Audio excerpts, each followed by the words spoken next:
سچی طلب مہمیز لگاتی ہے اور علم کا نور بٹنے لگتا ہے۔ تو مختلف لوگوں کے مختلف انداز ہوتے ہیں، مختلف تربیتوں سے گزرے ہوئے لوگ، مختلف مزاج کے ڈھالے ہوئے لوگ، مختلف دودھ اور خون کی تاثیر کا اثر مختلف مزاجوں میں ہوتا ہے۔ تو سچی طلب جتنی خوبصورت ہو، جتنی دل فریب ہو، اتنا ہی اس کا رنگ ہوتا ہے۔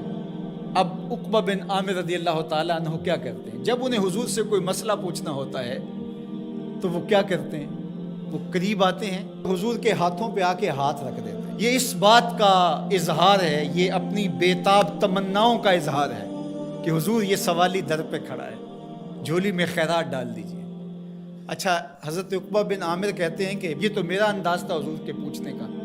ایک دن حضور کا جی آیا مجھے کچھ بتائیں، تو حضور میرے نیڑے آئے اور میرے ہاتھوں پہ ہاتھ رکھ دیے۔ اللہ اکبر، جس طرح تو پوچھتا ہے میں بھی تجھے ایسے ہی بتاؤں۔ کوئی ایسا کریم بھی ہوگا؟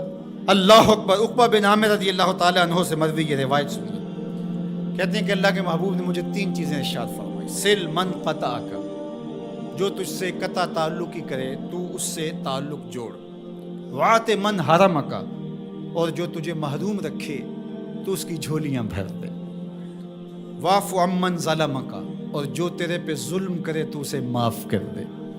حضور نے 3 چیزیں قسم کر کے کہی، اور اس میں سے ایک چیز حضور نے فرمایا میں محمد صلی اللہ علیہ وآلہ وسلم رب کی قسم کر کے کہتا ہوں کہ اگر تم معاف کرو گے تو تمہاری عزت میں فرق نہیں پڑے گا۔ فرمایا پھر ایک دن میں حضور کے پاس آیا، حضور نے پھر مجھے فرمایا عقبہ سنو، 3 چیزیں حضور نے پھر فرمائی، اس زبان کو قابو میں کر لو۔ دوسری چیز حضور نے فرمائی اپنے گناہوں پہ رویا کرو، اور تیسری چیز حضور نے مجھے فرمائی کہ اے عقبہ بن عامر گھر میں بیٹھ جایا کرو، گھر میں لگ کے رہ جاؤ، فتنے نمودار ہو جائیں تو پھر گھر میں بیٹھ جانے میں عافیت ہے۔ جب فتنے چاروں طرف چل رہے ہوں تو پھر آپ تنہائی اور گوشہ نشینی اختیار کر لیں۔ حضور نے فرمایا قرب قیامت میں جو ہے وہ بھاگنے والے سے چلنے والا، اور چلنے والے سے کھڑا ہونے والا، اور کھڑا ہونے والے سے بیٹھنے والا، اور بیٹھنے والے سے لیٹنے والا امن میں ہوگا۔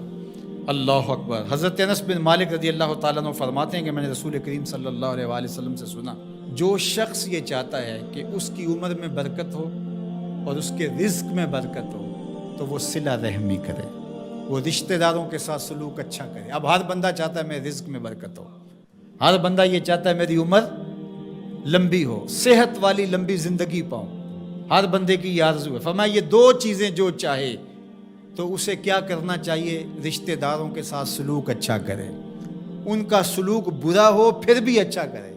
بس کہتے ہیں جناب وہ تو میرے ساتھ یہ سلوک کر رہے ہیں، میاں اچھا کرے گا، اچھے کے مقابلے میں اچھا کرو گے، یہ کون سا کمال ہے؟